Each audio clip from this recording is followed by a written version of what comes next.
ॐ श्री परमात्मने नमः। श्रीमद्भगवद्गीता अथ षोडशोऽध्यायः। दैवासुरसम्पद्विभागयोगः। श्रीभगवानुवाच अभयं सत्त्वसंशुद्धिः ज्ञानयोगव्यवस्थितिः दानन्दमश्च यज्ञश्च स्वाध्यायस्तप आर्जवम् अहिंसा सत्यमक्रोधः त्यागः शान्तिरपैशुनम् दया भूतेष्वलोलुप्त्वम् मार्दवम् ह्रीरचापलम् तेजः क्षमा धृतिः शौचम् अद्रोहो नातिमानिता भवन्ति सम्पदम् दैवीम् अभिजातस्य भारत दम्भो दर्पोऽभिमानश्च क्रोधः पारुष्यमेव च अज्ञानम् च अभिजातस्य पार्थ सम्पद आस्मासुरीम् दैवी सम्पद्विमोक्षाय निबन्धायासुरीमता मा शुचः सम्पदयन् दैवीम् अभिजातोऽसि पाण्डव द्वौ भूतसर्गौ लोकेऽस्मिन् दैव आसुर एव च दैवो विस्तरशः प्रोक्तः आसुरं पार्थ मे शृणु प्रवृत्तिं च निवृत्तिं च जनान विदुरासुराः न शौचन्नापि चाचारः न सत्यन्तेषु विद्यते असत्यमप्रतिष्ठन्ते जगदाहुरनीश्वरम् अपरस्परसम्भूतम् किमन्यत् कामहैतुकम् एतान् दृष्टिमवष्टभ्य नष्टात्मानोऽल्पबुद्धयः प्रभवन्त्युग्रकर्माणः क्षयाय जगतो हिताः काममाश्रित्य दुष्पूरम् दम्भमानमदान्विताः मोहाद् गृहीत्वा सद्ग्राहान् प्रवर्तन्ते शुचिव्रताः चिन्तामपरिमेयाञ्च प्रलयान्तामुपाश्रिताः कामोपभोगपरमाः एतावदिति निश्चिताः आशापाशशतैर्बद्धाः कामक्रोधपरायणाः ईहन्ते कामभोगार्थम् अन्यायेनार्थसञ्चयान् इदमद्य मया लब्धम् इमं प्राप्स्ये मनोरथम् इदमस्तीदमपि मे भविष्यति पुनर्धनम् असौ मया हतः शत्रुः हनिष्ये चापरानपि ईश्वरोऽहमहं भोगी सिद्धोऽहं बलवान् सुखी आढ्योऽभिजनवान् अस्मि कोऽन्योऽस्ति सदृशो मया यक्ष्ये दास्यामि मोदिष्ये नित्यज्ञानविमोहिताः अनेकचित्तविभ्रान्ताः मोहजालसमावृताः प्रसक्ताः कामभोगेषु पतन्ति नरकेषु च आत्मसम्भावितास्तब्धाः धनमानमदान्विताः यजन्ते नाम यज्ञैस्ते दम्भेन विधिपूर्वकम् अहङ्कारं बलं दर्पं कामं क्रोधं च संश्रिताः मामात्मपरदेहेषु प्रद्विषन्तोऽभ्यसूयकाः तानहं द्विषतः क्रूरान् संसारेषु नराधमान् क्षिपाम्यजस्रमशुभान् आसुरीष्वेव योनिषु आसुरीयोनिमापन्नाः मूढा जन्मनि जन्मनि मामप्राप्यैव कौन्तेय ततो यान्त्यधमां गतिम् त्रिविधं नरकस्येदं द्वारन्नाशनमात्मनः कामः क्रोधस्तथा लोभः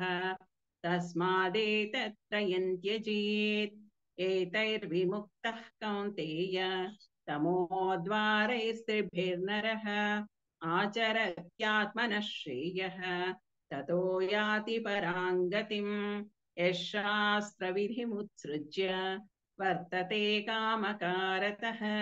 न स सिद्धिमवाप्नोति न सुखं न परां गतिम् तस्मात् शास्त्रं प्रमाणन्ते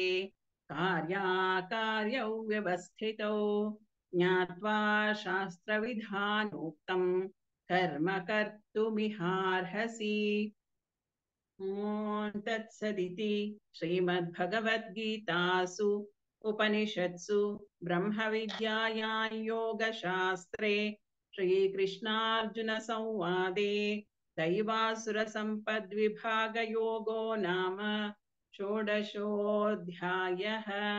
सर्वधर्मान् परित्यज्य मामेकं शरणं व्रज अहं त्वा सर्वपापेभ्यः मोक्षयिष्यामि मा शुचः। ॐ श्रीपरमात्मने नमः। श्रीमद्भगवद्गीता अथ सप्तदशोऽध्यायः श्रद्धात्रयविभागयोगः। अर्जुन उवाच ये शास्त्रविधिमुत्सृज्य यजन्ते श्रद्धयान्विताः तेषां निष्ठा तु का कृष्ण सत्त्वमाहो रजस्तमः। श्रीभगवानुवाच त्रिविधा भवति श्रद्धा देहिनां सा स्वभावज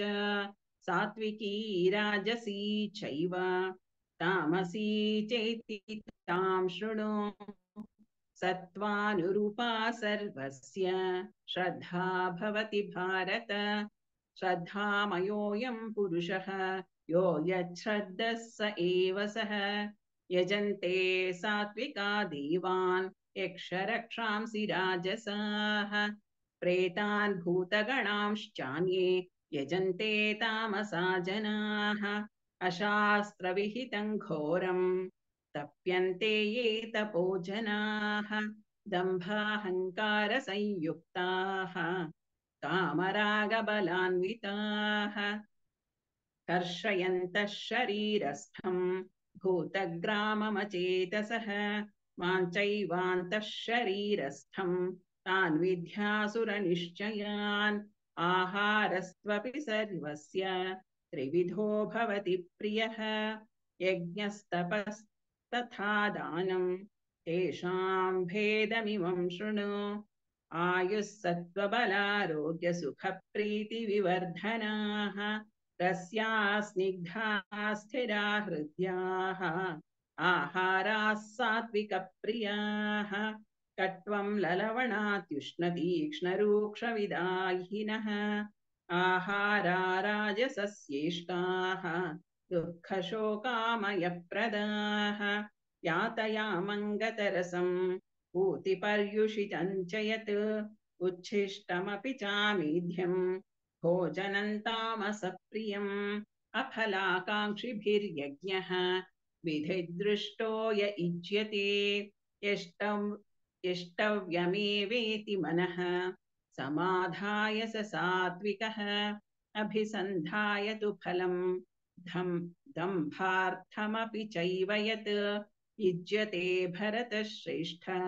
तयज्ञो विधिराजसं विधिहीनमसृष्टान्नं मन्त्रहीनमदक्षिणं श्रद्धाविरहितं यज्ञं तामसं परिचक्षते देवद्विजगुरुप्राज्ञपूजनं शौचमार्जवम् ब्रह्मचर्यमहिंसा च शारीरं तप उच्यते अनुद्वेगकरो वाक्यं सत्यं प्रियहितं च यत् स्वाध्यायाभ्यसनं चैव वाङ्मयं तप उच्यते मनः प्रसादः सौम्यत्वं मौनमात्मविनिग्रहः भावसंशुद्धिरित्येतत् तपोमानसमुच्यते श्रद्धया परया तप्तं तपस्तत्त्रिविधं नरैः अफलाकाङ्क्षिभिर्युक्तैः सात्विकं परिचक्षते सत्कारमानपूजार्थं तपोदम्भेन चैव यत् क्रियते तदिह प्रोक्तम् राजसञ्चलमध्रुवम् मूढग्राहेणात्मनो यत् पीडया क्रियते तपः परस्योत्सादनार्थो वा तत्तामसमुदाहृतम् दातव्यमिति यद्दानं दीयतेऽनुपकारिणे देशे काले च पात्रे च तद्दानं सात्विकं स्मृतम् यत्तु प्रत्युपकारार्थं फलमुद्दिश्य वा पुनः दीयते च परिक्लिष्टं तद्दानं राजसंस्मृतम् अदेशकाले यद्दानम् अपात्रेभ्यश्च दीयते असत्कृतमवज्ञातं तत्तामसमुदाहृतम् ॐ तत्सदिति निर्देशः ब्रह्मणस्त्रिविधः स्मृतः ब्राह्मणास्तेन वेदाश्च यज्ञाश्च विहिताः पुरा तस्मादोमित्युदाहृत्य यज्ञदानतपः क्रियाः प्रवर्तन्ते विधानोक्ताः सततं ब्रह्मवादिनां तदित्यनभिसन्धाय फलयज्ञतपः क्रियाः दानक्रियाश्च विविधाः क्रियन्ते मोक्षकाङ्क्षिभिः सद्भावे साधुभावे च सदित्येतत् प्रयुज्यते प्रशस्ते कर्मणि तथा सच्छब्दः पार्थयुज्यते यज्ञे तपसि दाने च स्थितिः सदिति चोच्यते कर्म चैव तदर्थीयं सदित्येवाभिधीयते अश्रद्धया हुतं दत्तं तपस्तप्तं कृतं च यत् असदित्युच्यते पार्थ न च तत्प्रेत्य नो इह तत्सदिति श्रीमद्भगवद्गीतासु उपनिषत्सु ब्रह्मविद्यायां योगशास्त्रे श्रीकृष्णार्जुनसंवादे श्रद्धात्रयविभागयोगो नाम सप्तदशोऽध्यायः सर्वधर्मान् परित्यज्य मामेकं शरणं व्रज अहं त्वा सर्वपापेभ्यः मोक्षयिष्यामि मा शुचः।